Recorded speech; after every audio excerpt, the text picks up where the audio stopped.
ಅಂತ ಉಪ್ಪಿನಕಾಯಿ ಮಾಡೋದು ಹೇಗೆ ಅಂತ ತೋರಿಸ್ತೀನಿ ನೋಡಿ. ತುರಿದಿಟ್ಕೊಂಡಿರೋವಂಥ ಒಂದು 4 ಮಾವಿನಕಾಯಿ, ತುಂಬ ದಪ್ಪ ಏನಿಲ್ಲ, ಮೀಡಿಯಮ್ ಆಗಿರೋವಂಥದ್ದು 4 ಮಾವಿನಕಾಯಿ ತುರಿದಿಟ್ಕೊಂಡಿದ್ದೀನಿ.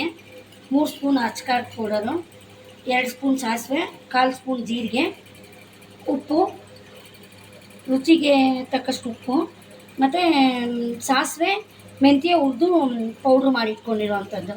ಒಗ್ಗರಣೆಗೆ ಎಣ್ಣೆ ಇಟ್ಕೊಂಡಿದ್ದೀನಿ. ಸಾಸಿವೆ ಮತ್ತು ಜೀರಿಗೆ ಹಾಕ್ಬಿಡ್ತೀನಿ. ಚಿಟಪಟ ಅನ್ನೋಷ್ಟೊತ್ತಿಗೆ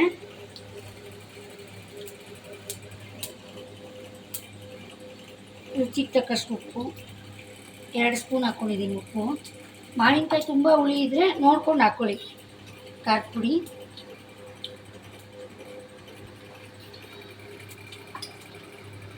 ಮೆಂತ್ಯ ಪೌಡರ್ 1 ಸ್ಪೂನ್ ಹಾಕ್ಕೊಂಡಿದ್ದೀನಿ. ಮೆಂತ್ಯ ಮತ್ತು ಸಾಸಿವೆ ಎಲ್ಲ ಸೇರಿಸಿ ಮಿಕ್ಸ್ ಮಾಡ್ಕೊಳ್ಳೋದು. ನಿಮಗೆ ಖಾರ ಬೇಕು ಅಂದರೆ ಇನ್ನು ಸ್ವಲ್ಪ ಹೆಚ್ಚಾಗಿ ಹಾಕ್ಕೊಳ್ಳಿ. ಅರ್ಜೆಂಟಾಗಿ ಮಾಡ್ಕೊಂಡು ತಿನ್ನೋಡಿ, ಎಷ್ಟು ಚೆನ್ನಾಗಿರುತ್ತೆ ಅಂತ ನಿಮಗೆ ಗೊತ್ತಾಗುತ್ತೆ. ಈ ಥರ ಕಲಿಸ್ಕೊಂಡ್ಮೇಲೆ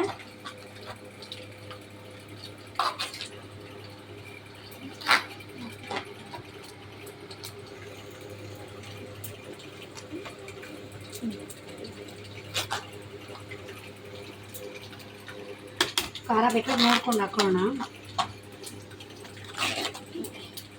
ಹಿಂಗೆ ಕಲಿಸ್ಕೊಂಡ್ಮೇಲೆ ಒಗ್ಗರಣೆ ಮಾಡಿ ಇಟ್ಕೊಂಡಿರೋಂಥ ಸಾಸಿವೆ ಮತ್ತು ಜೀರಿಗೆ, ಇದಕ್ಕೆ ಎಣ್ಣೆ ಸ್ವಲ್ಪ ಮುಂದಾಗೇ ಇರಬೇಕು. ಎಣ್ಣೆ ಮುಂದಾಗಿದ್ರೇ ಚೆನ್ನಾಗಿರೋದು. ನೀವು ಫ್ರಿಜ್ಜಲ್ಲಿ ಇಟ್ಟರೆ 1 ಮಂತ್ವರೆಗೂ ಸ್ಟೋರ್ ಮಾಡ್ಕೊಂಡು ಇಟ್ಕೊಳ್ಬೋದು. ನೋಡಿ ಹಿಂಗಾಗಿದೆ ಅಂತ ತೋರಿಸ್ತೀನಿ, ಕಲರ್ ಎಲ್ಲ ಹೆಂಗೆ ಬಂದಿದೆ ಅಂತ.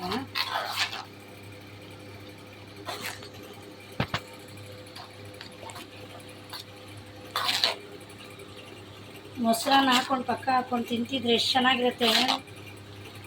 ನಮ್ಮ ಮನೇಲಿ ಇದು ಎಲ್ರಿಗೂ ಇಷ್ಟ. ಇದು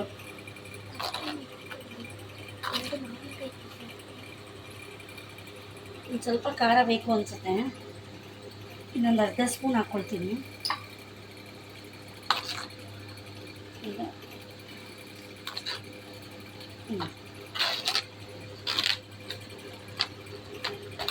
ಇಷ್ಟೇ ರೆಡಿ ಅಂತ ಅರ್ಜೆಂಟಾಗಿ ಮಾಡ್ಕೊಳ್ಳೋವಂಥದ್ದು.